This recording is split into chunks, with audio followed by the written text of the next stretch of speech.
Good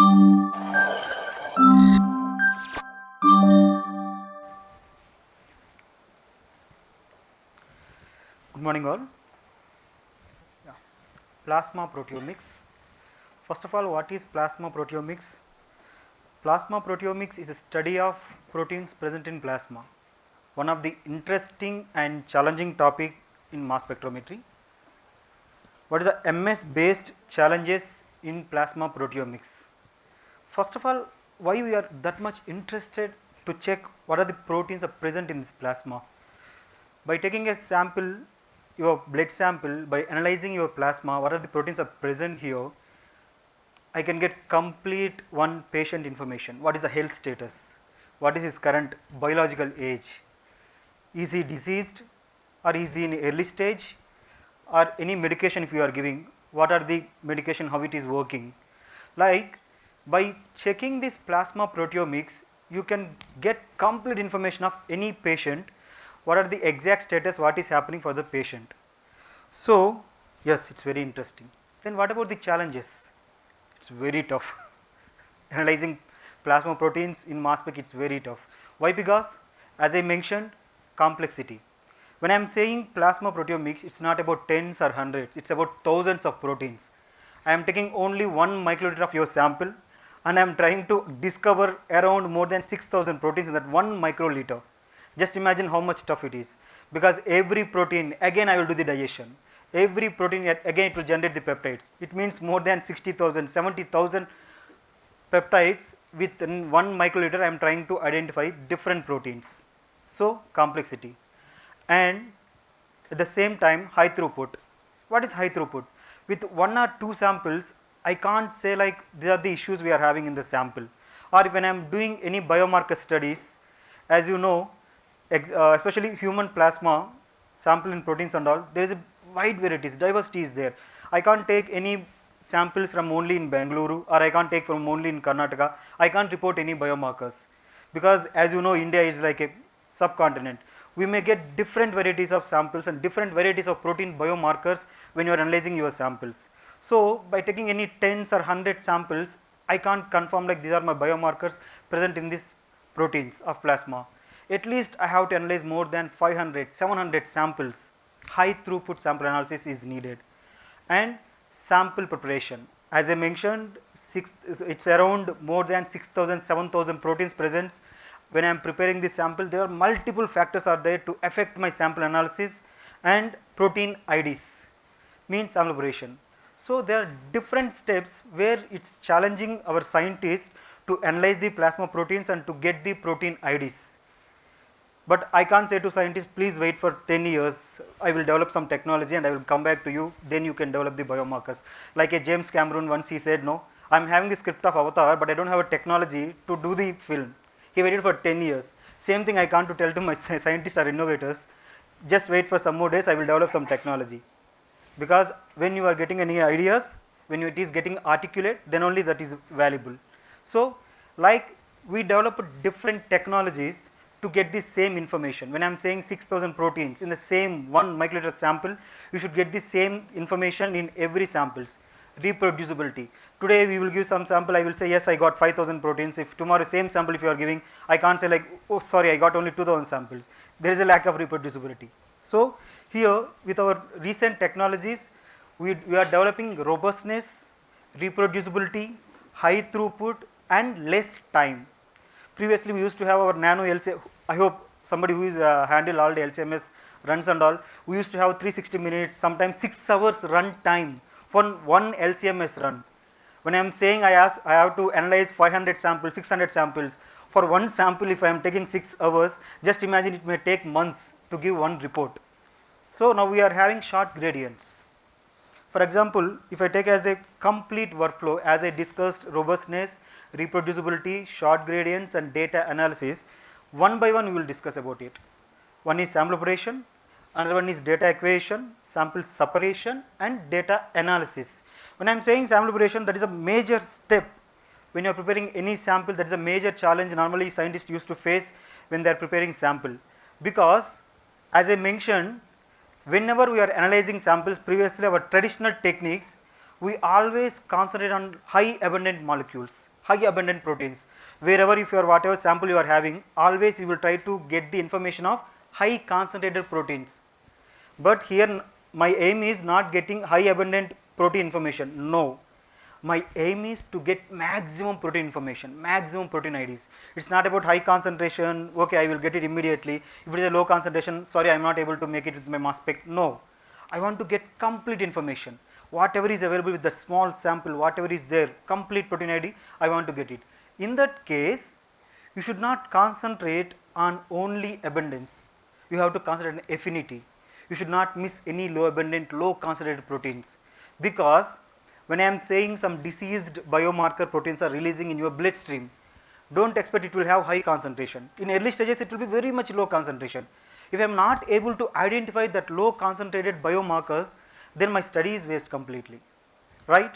Simply I will report some high abundant proteins and I will say like, yes, you are very much healthy. After 1 year he will come with the 4th stage or 5th stage, no use. So to get the information of very low abundant protein information also, we are having the workflows. For example, if you take proteomics IST kits, as I mentioned, when you are reporting any biomarkers, at least minimum 250 to 500 samples, different samples as a batches we have to analyze. In that case, as a manual error also it will happen. If it is 1 or 2 samples, very interestingly I will work on it. When it is coming as 100 samples and all, it will be difficult for me also to take every step. Like we will have protein digestion, no? Like lysase, again digestion, again peptide filtration, again quantification, everything. These many steps when I am doing, there is a chance of here and there manual errors.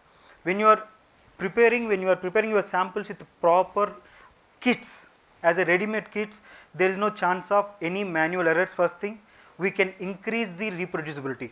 So like we are having IST kits and even instruments also as equipment we are having, you don't need to go for again incubation, again keep it for some more time from other water bath and all for lysate, denaturation and all. We are having a dedicated, instruments here where you can get as a batches 96 samples, for example 96 different protein plasma samples at a time. You can do it as a automation workflows. These days scientists are busy in getting ideas and analyzing the samples. They don't want to spend much time on the bench work where like pipetting and all again continuously, sometimes weeks and months you have to spend on time only on benches to get these samples, not required. Now everything is automation, like virtuality, AI technologies are coming, no? Like that we are having automations here. Just give some reagents inputs and please load your samples, everything will be taken care by your automations. They will do the denaturation, lysase, digestion and filter the peptides. Directly you can take the sample and you can make it, okay. Like once you make the separation, you are having different columns also to make it low gradients times as like 5 minutes to 45 minutes as a proteomics. And high-end technologies, whenever you are developing different samples, yes, you are having very good sample, you prepare very nicely, but you should have a good mass spec technology, HRMS technologies to get complete data from your sample. For this one only we are having 4-dimensional different technologies here, like by using captive spray, timsTOF technology, as we are mentioning 4-dimension, it's like retention time, MS, MSMS, at the same time CCS values, and different softwares to analyze your data by combining with any human databases. And these are the one of the example as I mentioned, like SEER SPR 100, where you are analyzing your proteins. For example, as I mentioned, we are not interested on high abundant proteins, we are interested on low abundant proteins and to cover maximum protein range. In that case, here by using the nanoparticles, these nanoparticles are magnetic active and having different surface tensions. It may be nature or physiochemical different surface tensions. Maximum proteins will bind here. It is not about low abundance or high abundance. Whatever proteins are having affinity, all proteins will come and bind your nanoparticles. We will call it as a protein corona. In this protein corona, it will bind it will take maximum proteins whatever present in that sample. Once it is binded, as our workflow as I mentioned, again lysate, denaturation, lysate, then again filtration of your peptides. Once you get complete peptides here, we are having a high-end mass spec technology where you will analyze your data. This is the difference what I mentioned. Previously we used to get maximum 2000, 2500 proteins, even though if you are running 120 minutes, 360 minutes also. But within 45 minutes with these HRMS technologies, like high scan speed, 300 hertz scan speed, like with a blink of second you can, with a blink of second you will get more than 100 scans at a time. When you are making as your short gradient, your instrument should be able to get high scan speed. So we are trying to analyze more than 6,400 proteins within 45 minutes, and we are analyzing with proper quantification, and we are generating the reproducibility, because we are using the standard kits. Even though if you are running 100 samples, 500, 600 samples, you will get same data.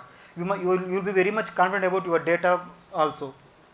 And this is mainly for your entrepreneurs, like everybody discussing about like biomarkers, microbiology kits and all.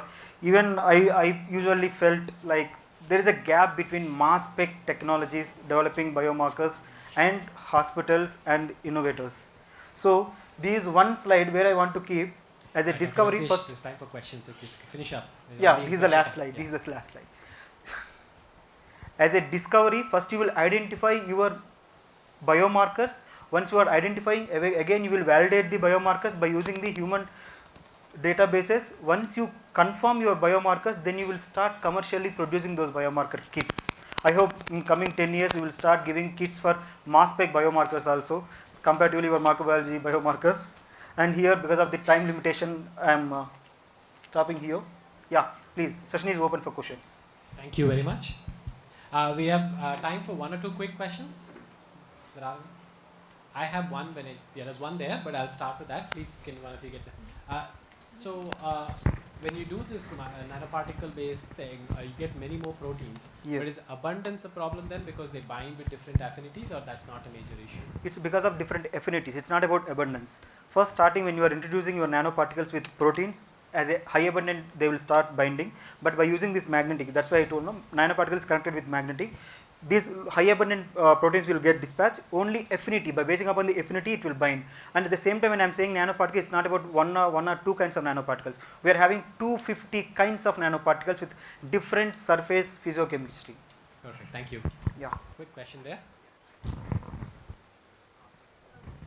Just press the on.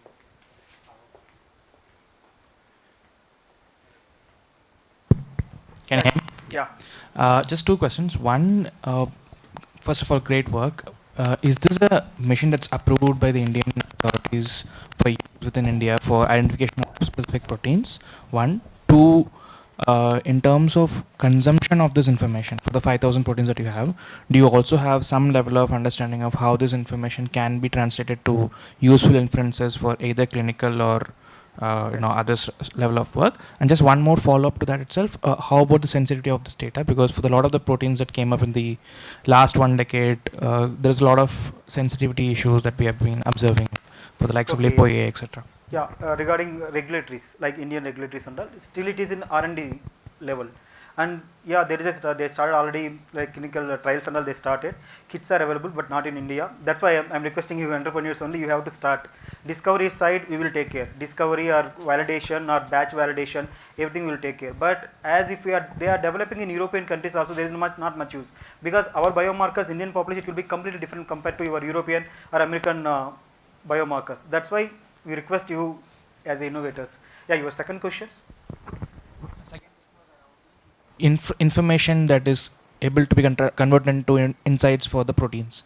For the 5,000 proteins, do we know what does this mean? Like having this protein at this level, what does that mean for the human? Does that information exist? Yeah, as a quantification, we are confirming it's all depends upon the what kind of cell lines you are analyzing samples. For example, this case study we done on myeloma cell lines, cancer tissues. Cancer tissues proteins, we taken the sample and we done the analysis.